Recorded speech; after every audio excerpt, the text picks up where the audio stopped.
ನಮಸ್ಕಾರ ವೀಕ್ಷಕರೇ. ನಮಸ್ಕಾರ ಸರ್, ಈಗ ಇನ್ನೇನು ಯುದ್ಧದ್ದು ಒಂದು ಭೀತಿ ಶುರು ಆಗೈತೆ.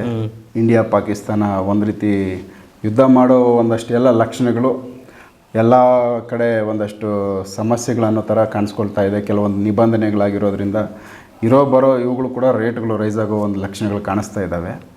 ಸೊ ಇವುಗಳಲ್ಲಿ ನಮ್ಗೆ ಇನ್ನೊಂದೇನೆಂದರೆ, ಕೆಲವು ನಿಧಿಗಳಿಗೆ ಸಂಬಂಧಪಟ್ಟಂತೆ ಸಾಕಷ್ಟು ಜನ ಸಂಪಾದನೆ ಇಲ್ಲದೆ ಇರೋರು, ದುಡ್ಡು ಕಷ್ಟಪಟ್ಟು ದುಡಿಯೋಕೆ ಆಗದೆ ಇರೋರು, ಸುಲಭವಾಗಿ ಶ್ರೀಮಂತರಾಗಬೇಕು ಅಂತ ಬಯಸೋರು, ಸಾಕಷ್ಟು ಕೋಟೆ, ಹಳೆಯ ದೇವಸ್ಥಾನಗಳು ಮತ್ತು ಇನ್ಯಾವುದೋ ಕೆಲವೊಂದಷ್ಟು ಕ್ಷೇತ್ರಗಳು, ಪುಣ್ಯಕ್ಷೇತ್ರಗಳು ಸುತ್ತಮುತ್ತ ನಿಧಿಗಳನ್ನ ತೋಡುವಂಥದ್ದು ಗಮನಕ್ಕೆ ಬರ್ತಾ ಇದೆ.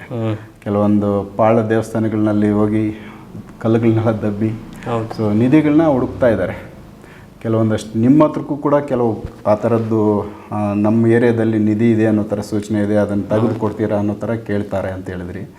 ಸ್ಪೆಷಲಿ ನಿಧಿಗಳು ಈ ಥರದ್ದೊಂದು ಪರಿಸ್ಥಿತಿನಲ್ಲಿ ಯುದ್ಧ ಭೀತಿನೋ ಇನ್ನೊಂದು ಇದ್ದಾಗ ದೇಶಕ್ಕೆ ಅದೊಂದು ಸಂಪತ್ತಾಗಿ ಸಿಕ್ಬಿಟ್ರೆ ಆ ದೇಶಕ್ಕೆ ಒಳ್ಳೆಯದು. ಯಾಕಂದರೆ ಇದು ಪರ್ಸ್ನಲಾಗಿ ಯೂಸ್ ಮಾಡೋದ್ರ ಬದಲು ದೇಶಕ್ಕಂತೇನ ಸಿಕ್ಕಿ ಆ ನಿಧಿಗಳೇನ ದೇಶ ಬಳಸ್ಕೊಂಡಾಗ ತುಂಬ ಒಂದು ಆ ದೇಶದ ಪರಿಸ್ಥಿತಿಗೆ ಒಂದು ಅನುಕೂಲ ಆಗುತ್ತೆ. ಸೊ ನೀವೇನು ಹೇಳಕ್ಕೆ ಬಯಸ್ತೀರಾ? ಸ್ಪೆಷಲಿ ನಿಧಿಗಳಿಗೆ ಸಂಬಂಧಪಟ್ಟಂತೆ ಯಾವೆಲ್ಲ ಒಂದಷ್ಟು ಕೇಸ್ಗಳು ನಿಮಗೆ ಬರ್ತಾ ಇದ್ದಾವೆ? ಶ್ರೀ ಗುರುಭ್ಯೋ ನಮಃ. ಹರಿ ಓಂ. ಗುರು ಬ್ರಹ್ಮ ಗುರು ವಿಷ್ಣು ಗುರುದೇವೋ ಮಹೇಶ್ವರ, ಗುರು ಸಾಕ್ಷಾತ್ ಪರಬ್ರಹ್ಮ ತಸ್ಮೈ ಶ್ರೀ ಗುರುವೇ ನಮಃ. ಅರವಿಂದ್ ಸರ್, ವಿಶೇಷವಾಗಿ ಈ ನಿಧಿ ಅಂದರೆ ಸಂಪತ್ತು ಅಂಥೇಳಿ ನಾವೇನು ಕರಿತೀವಿ, ನಿಧಿಗಳು 4 ಥರ ನಿಧಿಗಳಿರುತ್ತೆ. ಒಂದನ್ನು ರಾಜ ಮಹಾರಾಜರು ತಮ್ಮ ಮೇಲೆ ಯುದ್ಧ ಆಗುತ್ತೆ, ತಮ್ಮ ಅರಮನೆ ಎಲ್ಲಿ ಇದಾಗುತ್ತೆ, ತೊಂದರೆ ಆಗುತ್ತೆ ಅಂಥೇಳಿ ಅದನ್ನು ತಂದು ಭೂಮಿಲಿ ಇಟ್ಟಿರುವಂಥದ್ದು ಒಂದು. ಎರಡನೇದು, ನಮ್ಮಂಥ ಸಾಮಾನ್ಯ ಜನ ಹಿಂದಿನ ತಲೆಮಾರಲ್ಲಿ ಸಂಪಾದನೆ ಮಾಡ್ತಾಯಿದ್ರು, ಅದ್ರ ಲೆಕ್ಕ ಹಾಕೋಕ್ಕೂ ಅವ್ರಿಗೆ ಪುರ್ಸೊತ್ತಿರಲಿಲ್ಲ, ಅವಾಗ ಇಟ್ಟಿರ್ತಕ್ಕಂಥ ನಿಧಿ. ಇನ್ನು ಮೂರನೇದಾಗಿ ಕಳ್ಳರು.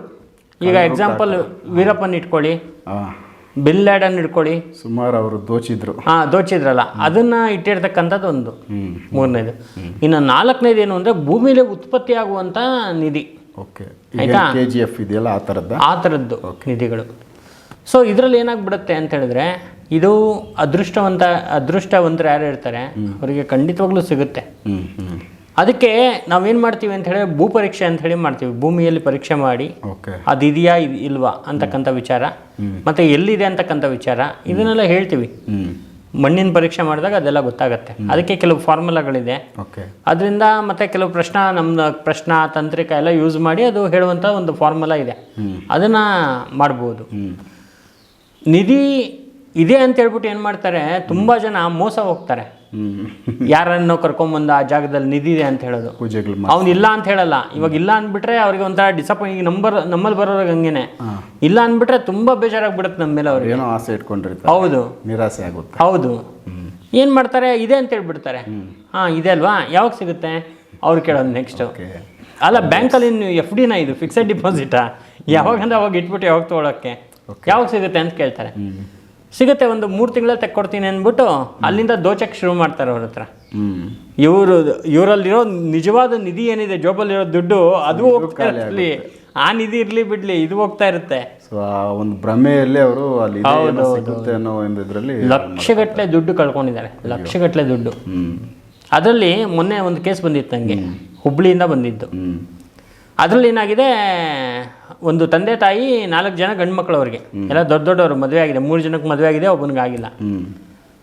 ಆಮೇಲೆ ಅವರ ಮಾವ ಒಬ್ಬರು ಮದುವೆ ಆಗಿಲ್ಲ, ಮನೇಲಿದ್ದಾರೆ. ಆಮೇಲೆ ಚಿಕ್ಕಪ್ಪನ ಒಬ್ಬ ಇದ್ದಾನೆ. ಈ ಚಿಕ್ಕಪ್ಪ ಏನು ಅಂದರೆ ವಿಪರೀತ ನಿಧಿ ಆಸೆ ಅವನಿಗೆ. ಅವನ ಜೀವನ ಪೂರ್ತಿ ನಿಧಿ ಹುಡುಕೆ ಇದ್ದಾನೆ ಅವನು, ಇನ್ನೇನು ಮಾಡಿಲ್ಲ. ಕೊನೆಗೇನಾಯಿತು ಅಂತ ಹೇಳಿದ್ರೆ, ಅವ್ರ ಮನೆ ಹತ್ರ ಒಂದು ದೊಡ್ಡದೊಂದು ಜಾಗ ಇದೆ. ಆ ಜಾಗದಲ್ಲಿ ಒಂದಷ್ಟು ಹುತ್ತ ಎಲ್ಲ, ಅಲ್ಲಿ ಮಾಮೂಲಿ ಹಾವು ಓಡಾಡೋದು. ಉದ್ದ ಅಂತಿದ್ಮೇಲೆ ಹಾವು ಓಡಾಡೋದು ಅಲ್ಲೆಲ್ಲ ಇರುತ್ತೆ. ಸೊ ಹಾಗಾಗಿ ಏನಾಯಿತು ಅಂತ ಹೇಳಿದ್ರೆ, ಈ ಚಿಕ್ಕಪ್ಪ ಏನು ಮಾಡಿದ್ದಾನೆ, ಅಲ್ಲಿ ಇದೆ ಅಂತ ಹೇಳ್ಬಿಟ್ಟು ಸ್ವಲ್ಪ ಕರೆದು ಎಲ್ಲ ಕೇಳಿದ್ದಾನೆ. ಅವರು ಇದು ಇರ್ತಾರಲ್ಲ, ಹೌದು ಇದೆ ಅಂತ ಹೇಳ್ಬಿಟ್ಟು. ಹಾಗಾದ್ರೆ ನಾನೇ ಪ್ರಯತ್ನ ಮಾಡೋಣ ಅಂತ ಹೇಳ್ಬಿಟ್ಟು ಅವನು ಶುರು ಮಾಡೋಕ್ಕೆ ಹೋಗಿದ್ದಾನೆ. ಆ ಅದನ್ನು ತೆಗೆಯುವಂಥ ಪ್ರಯೋಗನ ಶುರು ಮಾಡೋಕ್ಕೆ ಹೋಗಿದ್ದಾನೆ. ಅದು ಈ ಚಿಲ್ಲರೆ ಪಡ್ರ ಬುಕ್ಗಳು ಬರುತ್ತೆ, ಒಂದು 10 ರೂಪಾಯಿ 20 ರೂಪಾಯಿಗೆ ಈ ತಾಂತ್ರಿಕದೆಲ್ಲ ಬುಕ್ಗಳು ಬರುತ್ತೆ, ನಿಧಿ ತೆಗೆಯುವ ಬಗೆ ಅದು ಇದು ಅಂತ ಕೊಟ್ಟಿರ್ತಾನೆ ಬುಕ್ಗಳು. ಸೊ ಅದನ್ನು ನೋಡ್ಕೊಂಡು ಇವ್ನು ತೆಗಿಯೋಕ್ಕೆ ಅಂತ ಹೋಗಿರೋದು. ಹೋದಾಗ ಅಲ್ಲೇನಾಗುತ್ತೆ, ಅವನಿಗೆ ಏನೋ ಒಂದು ದೊಡ್ಡ ತೊಂದರೆ ಆಗಿ ಅವನು ಅನ್ಎಕ್ಸ್ಪೆಕ್ಟೆಡ್ ಆಗಿ ಅಲ್ಲೇ ಬಿದ್ದು ಸತ್ತೋಗ್ಬಿಡ್ತಾನೆ, ರಕ್ತ ಕಾರ್ಕೊಂಡು. ಏನೋ ತೊಂದರೆ ಆಯ್ತು. ಹೌದು, ಅಲ್ಲಿಂದ ಶುರು ಆಗುತ್ತೆ. 4 ಸಾವಾಗುತ್ತೆ, 5 ಸಾವಾಗುತ್ತೆ, 6 ಸಾವಾಗುತ್ತೆ ಆ ಕುಟುಂಬದಲ್ಲಿ. ಆ ಮಕ್ಕಳು ಏನಿರ್ತಾರೆ, 3 ಜನ ಮಕ್ಕಳು, ತಂದೆ, ಚಿಕ್ಕಪ್ಪ, ಮಾವ ಎಲ್ಲ ಸತ್ತೋಗ್ತಾರೆ. ತಾಯಿ 2 ಮಕ್ಕಳು ಮಾತ್ರ ಉಳ್ಕೊಂಡಿರ್ತಾರೆ. ಕೊನೆಯಲ್ಲಿ 2 ಮಕ್ಕಳು, ತಾಯಿ ಮಾತ್ರ ಉಳ್ಕೊಂಡಿರ್ತಾರೆ. ಈ ಕೊನೆಯವನಿಗೂ ನಿಧಿ ಆಸೆ, ಮತ್ತೆ ಅದು ಬಂತು, ಮತ್ತೆ ಆಸೆ. ಅವಾಗ ಅವನಿಗೇನು ಅಂದರೆ ಭಯನೂ ಇದೆ, ಹಿಂಗೆಲ್ಲ ವರ್ಷಕ್ಕೆ ಒಬ್ಬೊಬ್ರು ಸತ್ತೋದ್ರಲ್ಲ, ಈಗ ನಮ್ಮ ಕತೆ ಹೆಂಗೆ ಅಂತ. ಮತ್ತೆ ಜೊತೆಗೆ ಆ ನಿಧಿ ಸಿಕ್ಬಿಟ್ರೆ ಇನ್ನು ನಾನು ಒಳ್ಳೆ ಇದು ಓದ್ದವನು, ಅದರಲ್ಲೂ ಅನ್ಎಜುಕೇಟೆಡ್ ಏನಲ್ಲ, ಓದ್ದವನು, ಓದ್ಕೊಂಡಿರೋನು, ಒಳ್ಳೆ ಕೆಲಸ ಮಾಡ್ತಾ ಇರೋದು ಸಾಫ್ಟ್ವೇರ್ ಕಂಪ್ನಿಲಿ, ಸಂಪಾದನೆ ಇತ್ತಲ್ಲ. ಹಾಂ, ಅವನಿಗೆ ಆಸೆ. ಸೊ ಹಾಗಾಗಿ ಬಂದೇನು ಮಾಡ್ತಾನೆ, ಗುರುಗಳೇ ಸ್ವಲ್ಪ ನೋಡ್ಕೊಳ್ಳಿ, ಒಂಚೂರು ಇದ್ದರೆ ಒಂಚೂರು ನೋಡಿ ಅಂತ. ಆಮೇಲೆ ನೋಡಿದಾಗ ನಾನೇನು ಮಾಡ್ತೀನಿ, ಪ್ರಶ್ನೆಯಲ್ಲಿ ಮರಣಗಳು ಜಾಸ್ತಿ ಆಗಿದೆ ಅಂತ ಬರುತ್ತೆ. ನಾನು ಕೇಳ್ತೀನಿ, ಏನು ಸಾವಾಗಿದೆಯಾ, ಏನು ಕತೆ ಇದು, ತುಂಬ ತೋರಿಸ್ತಾ ಇದ್ದೀನಿ. ಹೌದೌದು, ವರ್ಷಕ್ಕೆ ಒಬ್ಬರು ಸತ್ತೋಗಿದ್ದಾರೆ ಅಂತ.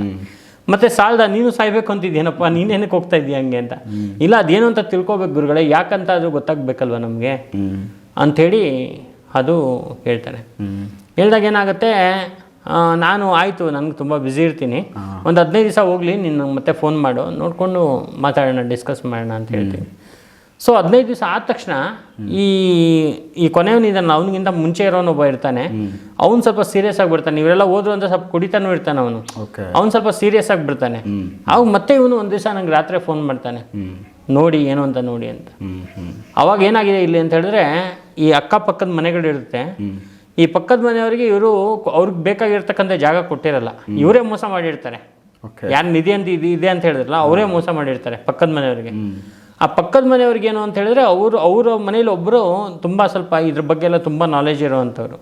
ಅವ್ರು ಸ್ವಲ್ಪ ಈ ಬಾನಾಮತಿ ಅಂದರೆ ಈ ಪ್ರಯೋಗಗಳನ್ನ ಮಾಡಿ ಅವ್ರ ಮನೆ ಹಿಂದೆಗಡೆ ಒಂದು ಕಡೆ ಊತ ಹಾಕಿರ್ತಾರೆ, ಮಾಡಿರ್ತಾರೆ. ಹಾಂ, ಮತ್ತೆ ಅಲ್ಲಿ ನಿಧಿ ಇದೆ ಅಂತ ಅವರೇ ಹಬ್ಸಿರ್ತಾರೆ.